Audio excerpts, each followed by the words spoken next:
Good evening, classmates and teacher. My name is Samantha Smith, and tonight we're going to be making a recipe that is called vanilla mug cake. This is actually one of my go-to recipes. Apparently, you can make almost anything in a mug, which is really interesting, at least to me. So before we get to the ingredients, you have to be aware that you need to have a heat-resistant mug just like this one and a microwave as well in order to complete this recipe.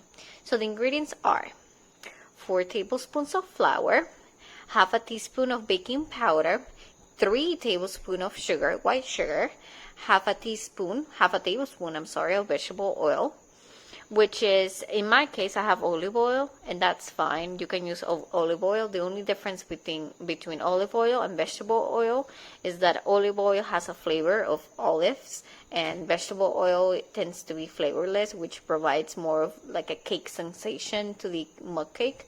But that's the only difference. You can absolutely use the olive oil. That's not a problem. Then next we have 4 tablespoons of milk, we have half a teaspoon of vanilla extract, and a pinch of salt. Additionally, you will also need some measuring spoons like the ones I have right here. Alright, so with that being said, we can actually get started with the recipe. So to begin with the instructions, first you need to grab your favorite mug. This is my favorite mug. I don't know why, I just really like it.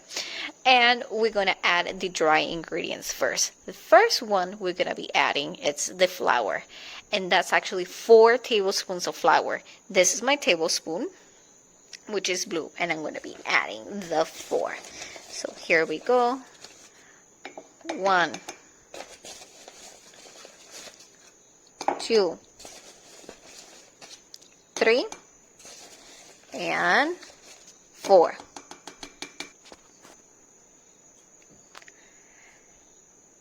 Second, we're going to be adding our baking powder, which is a half a teaspoon of baking powder, and this is my measuring of half a teaspoon. Here's my baking powder. Let me reach for it. I want to open this a second and add. And got it. So half a teaspoon. There we go. Next, we're going to add a pinch of salt. Finally, we're going to be adding 3 tablespoons of sugar, white sugar, and here we go. This is my tablespoon. So hold on. This is actually tough. There we go. So we have 1, and 2, and 3. Let me grab it well. Alright, there we go. 3. We want to mix them and make sure that everything is very well distributed, just to make sure that we're getting everything everywhere and the flavor doesn't stay on one side. So there we go. I'm mixing it with the same tablespoon. You can actually use a spoon. I'm just using my tablespoon, and that's fine. Second, we need to start adding all the wet ingredients, which are the vegetable oil, and that is actually half a tablespoon, which would be this one, my half a tablespoon. There we go. Let me reach for my olive oil. 1 second. Let me open it. Pour some in. And there we go. Great. Next, we're going to be using milk. And we need 4 tablespoons of the milk, which is the blue one. 1 second. Let me switch. So 1, 2, 3, and 4. Great. Next, we're going to be adding the vanilla extract, and that would be half a teaspoon. So let me go ahead and look for my half a teaspoon. There we go. Here's my half a teaspoon. I'm grabbing the vanilla extract. Let me move this out of the way. I made a mess. So let's see. Here we go. Clean that. There we go.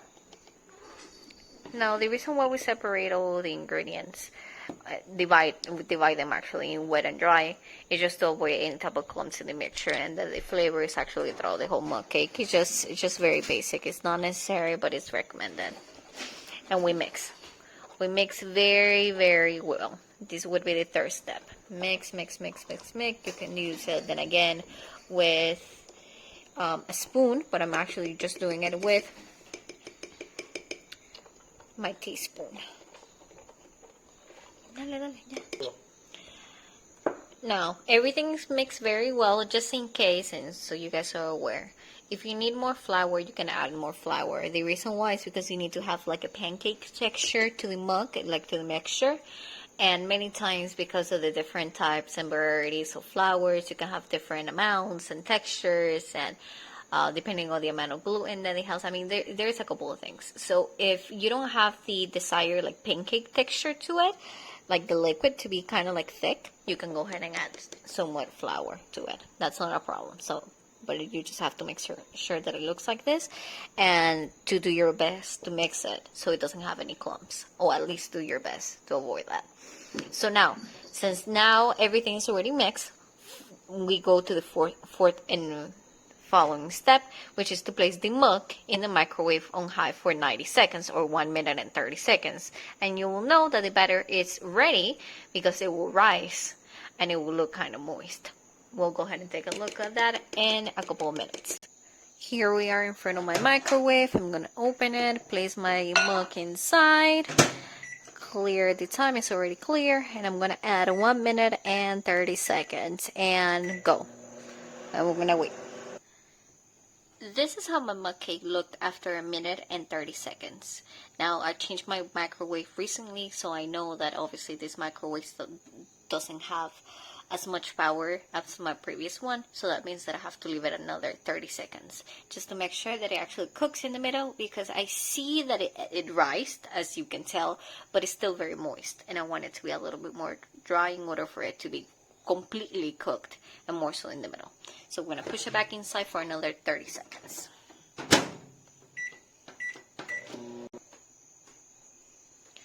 I put it in for another 30 seconds, but I still see it that it's not completely cooked. If I don't want to touch it, it's too hot.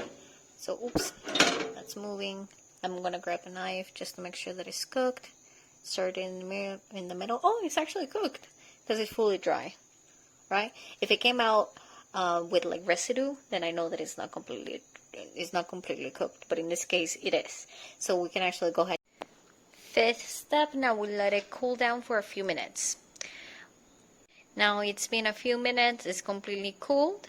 So the sixth step, and is the very last one, is to just enjoy. I like mine plain, but if you want to add any toppings, like Nutella or anything you wish, you may. And this is actually a very wonderful recipe, and it's very delicious, and it's a quick and easy cake to make, just in case you have the craving of eating cake at the middle of the night. It's absolutely wonderful. So thank you so much, and you guys have a wonderful night.